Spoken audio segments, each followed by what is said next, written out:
Ma'am, as lang po. Yung EDD ko po is 2025 February. Tapos huminto po ako sa work March 2024 po. Bali 1 year lang po ako sa pinagtatrabahuhan ko. Pagkakaalam ko po, 4 to 5 months lang bayad yung SSS ko. May paraan po ba para maka-avail ng maternity loan? Paano po? Sana matulungan niyo po ako. Salamat! Hi Beb! For today's video, sasagutin natin yung question ni Cherry Lou.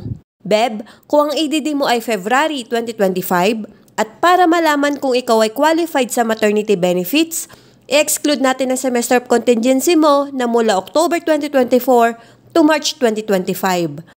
Now, ang magiging qualifying months mo ay mula October 2023 to September 2024. Diyan po magsiselect ng at least 3 to 6 highest monthly salary credits or MSC at syempre dapat may hulog ka sa nasabing qualifying period para makompute ang maternity benefits mo.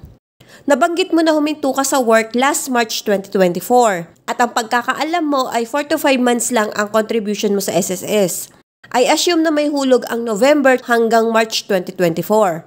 Yes, qualified ka po sa maternity benefits dahil pasok po ito sa qualifying period mo.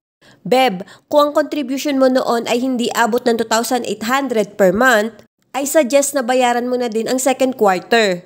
Dahil pwede ka pa pong magbayad ng April 2024 to June 2024. Kung kaya mo ng 2,800 per month, for the total of 8,400 na contribution, mas okay po. At make sure na mabayaran mo ito bago matapos ang June 2024 para iwas late payment.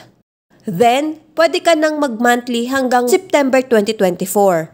Kapag nabayaran mo ang 6 months na contribution ng 2,800 per month, ang estimated amount na pwede mong maklaim sa SSS maternity benefits mo ay 70,000. Hindi po ito maternity loan.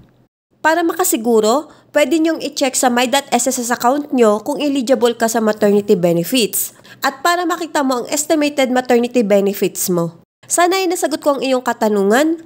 Thank you and God bless. Follow for more!